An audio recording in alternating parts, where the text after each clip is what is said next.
Duterte est maintenant ouverte. Je souhaite la... Good morning. I would like to welcome everyone inside and outside of the courtroom. Now, before we start with today's initial appearance, I would like to remind you that the Chamber has authorized video recordings and the taking of photographs. Please go ahead.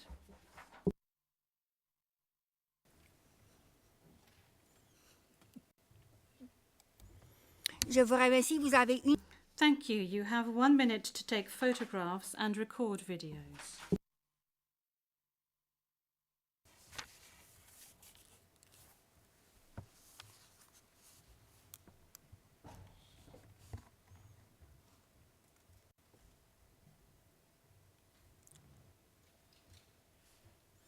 Merci beaucoup. Thank you very much. Court officer, could you please call the case? Thank you, Madam President. Your Honours. The situation in the Republic of the Philippines case, the prosecutor versus Mr. Rodrigo Roa Duterte, case number ICC 0121-0125. And we are in open session. Merci beaucoup. Thank you very much. I will now ask the parties to introduce themselves, starting with the Office of the Prosecutor. Please pause before speaking and speak slowly to allow the interpreters to interpret appropriately. May I ask you to introduce yourself and to confirm whether the list of your staff that I received prior to the hearing is correct, Mr. Prosecutor? Your Honours, good morning. The list is correct. Once again, Deputy Prosecutor Manjay Niang to my left, trial lawyer Edward Jeremy behind us, trial lawyer Robin Croft, international cooperation advisor Chantel Daniels, and our very able case manager Grace Go. I'm Karim Khan, the prosecutor. Merci beaucoup. Thank you very much. I now turn to the counsel for the defence of Mr. Duterte. As everyone can see, Mr. Duterte is present and is attending the hearing via video link. As Mr. Duterte made a long journey involving a considerable time difference, the Chamber authorised Mr. Duterte to follow the hearing at a distance. His counsel, however, is present with us in the courtroom. Thank you, counsel. Please introduce yourself. Good afternoon, Your Honours. I am Salvador C. Medjaldea, counsel for Rodrigo Roa Duterte. Merci beaucoup. Thank you very much. Thank you very much, counsel. I will now introduce the chamber. By my side, we have the Judge Reine Adelaide Sophie Alapine Gansu, the Vice President of the Court, and Judge Maria del Socorres Flores Liera. I am the presiding judge of the pretrial Chamber 1 of the Court, and my name is Julia Antoanella Mortoc. Now, I would like to speak to you, Mr. Duterte. I'm speaking French, but you are receiving interpretation of what I'm saying in English. I understand that you are at ease in the English language and that the interview yesterday at the detention centre was conducted in English and that you did not deem it necessary to request interpretation into any other language during this interview. This said, I would like firstly to confirm your identity. Could you provide us with your full names, please?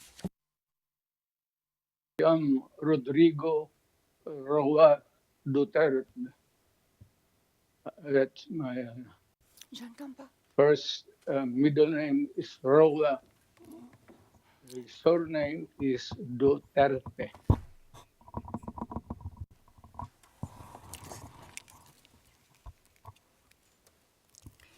Merci beaucoup. Thank you very much. What is your date of birth?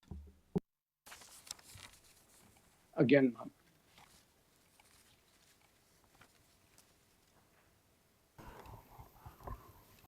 Can we request that the question be repeated I don't think he heard it.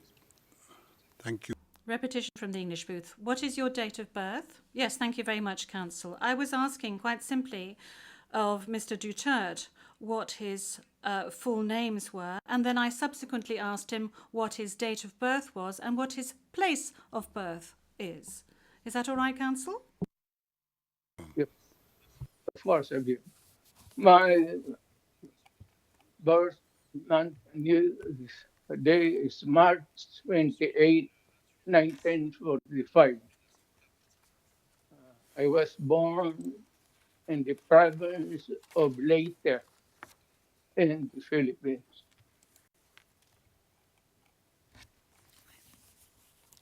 Merci beaucoup. Thank you very much. As a preliminary point. Very well. Thank you, Mr. Duterte. As a preliminary point, it is useful to clarify the nature and limited scope of this first appearance hearing. Today's hearing is neither the start of the trial, nor is it a confirmation of charges hearing. During today's hearing, no evidence will be collected or presented, and the issues of Mr. Duterte's guilt or innocence will therefore not be addressed. In accordance with Article 61 of the Rome Statute, the Court's founding treaty, and Rule 1211 of the Rules of Procedure and Evidence, the main purpose of this initial appearance is to answer 3 questions. Firstly, the Chamber must ensure that the person who was the subject of the arrest warrant has been informed of the crimes of which he is accused. Second, the Chamber must ensure that this person has been informed of his rights as recognised by the Rome Statute. Third, the Chamber must set a date on which it intends to hold a confirmation of charges hearing. The Chamber notes that your counsel, Mr. Duterte, filed 2 motions, one in relation with today's hearing, and you may be aware that these 2 motions have not been accepted by the Chamber because of the nature of today's hearing. No further discussion on the matter is necessary during this hearing because, as I said at an earlier stage, the aim of this hearing today is to introduce the parties and to ascertain the charges and to set a date for the confirmation of charges hearing at a later stage. With regard to the first point, I recall that Mr. Duterte has received a copy of the warrant for his arrest and that a redacted version of the prosecutor's application for the issuance of the warrant of arrest is public. I will now ask the court officer to read the charges against him. The charges will be read in English. Please, over to you, Madam Courtroom Officer. Thank you, Madam President. Your honours. On 7 March 2025, Pre-Trial Chamber 1 concluded that there were reasonable grounds to believe that Mr. Duterte is criminally responsible pursuant to Article 25(3)(a) of the Rome Statute as an alleged indirect co-perpetrator for the crime against humanity of murder pursuant to Article 7(1)(a) of the statute as follows. A. Murder of at least 19 persons, allegedly drug pushers or thieves, killed by members of the Davao Death Squad in various locations in or around Davao City, Philippines between 2011 and 2016. B. Murder of at least 24 persons, allegedly criminals, such as drug pushers or thieves or drug users, killed by or under the supervision of members of the Philippines law enforcement, sometimes with the assistance of persons who were not part of the police, at various locations in the Philippines between 2016 and 2019. Merci beaucoup, Madame la... Thank you, Madam Courtroom Officer.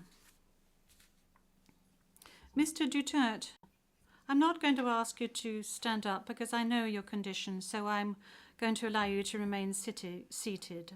You have just heard the reading of the charges, which are in accordance with the content of the arrest warrant you received. This means that you have been informed of the crimes of which you are accused. And this concludes the examination of the first point mentioned above. I will now turn to the second point, which concerns your rights as a suspect before this court. I will summarize some of these rights, which are of particular importance at this stage of the proceedings. Those rights are as follows. You can benefit from the assistance free of charge of a competent interpreter and benefit from the necessary translations to meet the requirements of fairness. You have the right to have the time and facilities necessary to prepare your defense and to communicate freely and confidentially with the counsel of your choice. You have the right to remain silent, and you cannot be forced to testify against yourself or to confess guilt. You can also make statements in your defense without taking an oath. In addition to any other disclosure provided for in the statute, the prosecutor must disclose to you, as soon as practicable, evidence in his possession or at his disposal that shows or tends to show your innocence or to mitigate your guilt, or that could undermine the credibility of the evidence against you. At the confirmation of charges hearing, you can contest the charges, challenge the evidence presented by the prosecutor, and present evidence. There will be no trial if the charges are not confirmed or if the proceedings against you are completed. You have the possibility to make an application for interim release pending trial. And finally, Mr. Duterte, you have the right to be informed as soon as possible and in detail of the nature, cause, and content of the charges in the language that you fully understand and speak. Counsel, have you understood? Yes, we're listening, Ma'am. We're listening, and before it ends, may we be allowed to present a manifestation on the circumstances behind the delivery of Mr. Duterte in this chamber.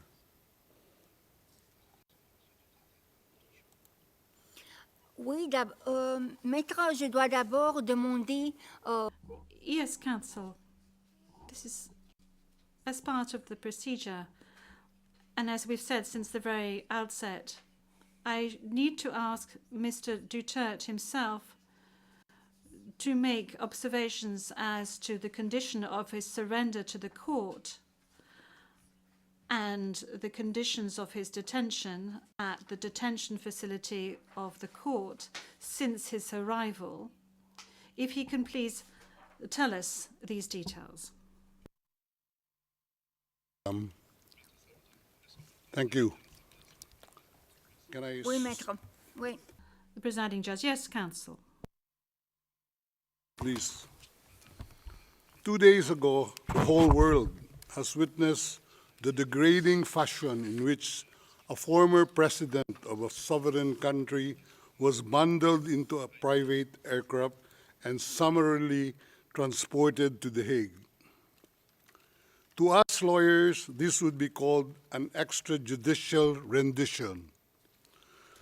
To the less legally inclined, it was a pure and simple kidnapping. My client was denied all access to the legal recourse in the country of his citizenship, and this all in the nature of political score settling. Two troubled entities struck an unlikely alliance, an incumbent president who wished to neutralize and choke the legacy of my client and his daughter on the other hand, and a troubled legal institution subject to delegitimization and desperate for a price cuts and a legal show today on the other hand. With this in mind, it is not surprising that my client was abducted from his country. ICC private jets do not drop out of the thin air. That jet which received my client was coordinated in advance. The UAE is not a state party to the ICC and has no obligation to cooperate with the court. Yet my client sat in transit in that country for more than 5 hours. I invite the registry's representative to present today in court to explain to the judges exactly how they believe this transfer was anything other than a gross abuse of process. Given the precipitous arrival of my client, an elderly man with debilitating medical issues, hard of hearing and poor of sight, he was taken to a hospital for observation. Only this morning have I met him for the first time with less than an hour to discuss legal issues. I have not been able to present him with a hard copy of the arrest warrant because we were not supplied with such. I have not even been able to explain to him what the prosecution requested when seeking the issuance of the arrest warrant. This is because the chamber only established a redacted version of the prosecution request last night. Other than to identify himself, my client is not able to contribute anything to this hearing.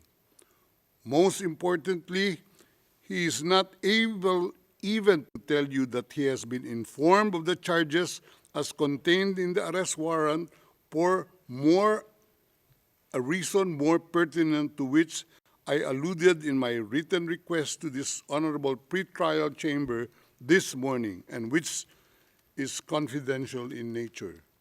Accordingly, I repeat my respectful request, which was rejected this morning, to postpone the substantive aspect of this hearing to the next week, when I will have the opportunity to sit with my client and to explain to him what a confirmation hearing is and what the disclosure is, and how the prosecution alleges that he committed crimes. I thank the court for its attention and regret to say that I do not have instructions to continue my submission any further today. Thank you.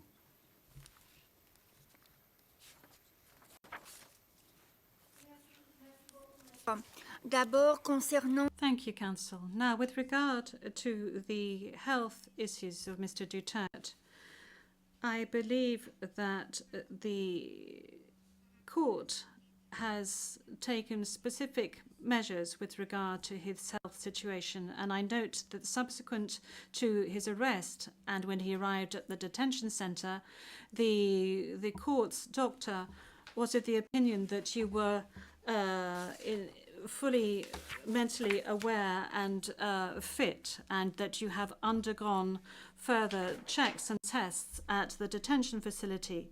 And when you broached health matters, that's saying that you were not able to come to the hearing, the doctors who consulted with you were of the opinion that Mr. Duterte was not in a position to come to the hearing physically, but that if he gave a written permission, he would be able to take part via video link. Now, that is with regard to the health matters that you just mentioned. They are very important, especially concerning the matter of age. Now, with regard to the rights of Mr. Duterte, we have before us the registrar's or the registry's report that says that Mr. Duterte has been informed of his rights, including Articles 66 and 67 of the Rome Statute, and that that he is aware of his rights and that he is also aware of the charges against him. We have before us the report of the registry saying that he was also aware of the warrant of arrest in the English language and that he is very well versed in the English language. Once again, you have the possibility of these charges being read in English, which was the case today. I have read to you in the French language the rights that he has, Mr. Duterte, before this court, and I'd like to specify once again that this is an initial hearing in order for Mr. Duterte to be aware of his rights and the charges against him. And then there will be a full procedure that will unfurl leading up to the confirmation of charges that will enable Mr. Duterte to raise all the matters that you have just raised with regard to the warrant of arrest, with regard to the crimes committed, with regards to the charges and any other matters associated with his arrest and the matters of jurisdiction of the court. You have the opportunity to do this throughout these proceedings leading up to the actual confirmation of charges hearing. Now, counsel, with regard to your request for another hearing to be held next week, well, your initial request, that was, this was not accepted by the court. Now, you have seen the two decisions of the court that have been disclosed to you, and you are aware of the fact that these two decisions were refused.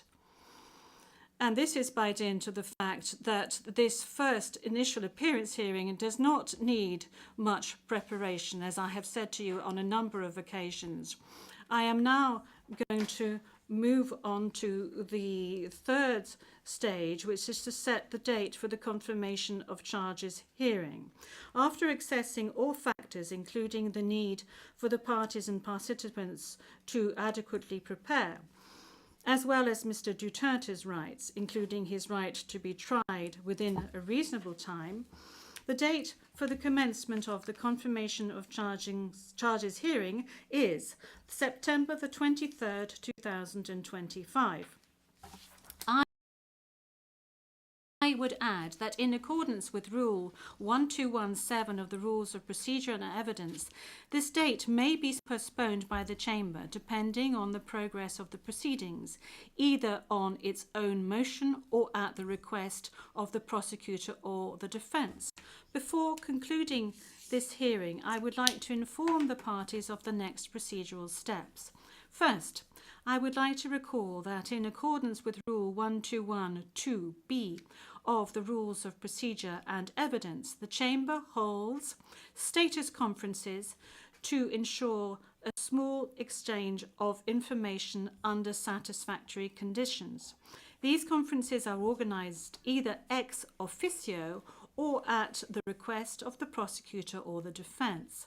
Secondly, a set of decisions will be taken in a timely manner to ensure that the proceedings progress smoothly and expeditiously. More specifically, I am referring in particular to a decision on the arrangements and procedure for the disclosure of evidence, and a decision setting a timetable for the disclosure of evidence in such a way as to ensure orderly and efficient disclosure between the parties. In this regard, the Chamber orders the prosecutor to begin disclosing today the information on the basis of which the warrant of arrest was issued, and to complete this disclosure no later than within the next 7 days. The Chamber will also issue a decision on the participation of the victims who, according to the statute of the court and to the extent permitted by the Chamber, are authorised to present their views and concerns at this stage of the proceedings. We have come to the end of Mr. Duterte's first appearance hearing. I would like to thank all the participants in this hearing, the interpreters and the stenographers. This concludes today's hearing.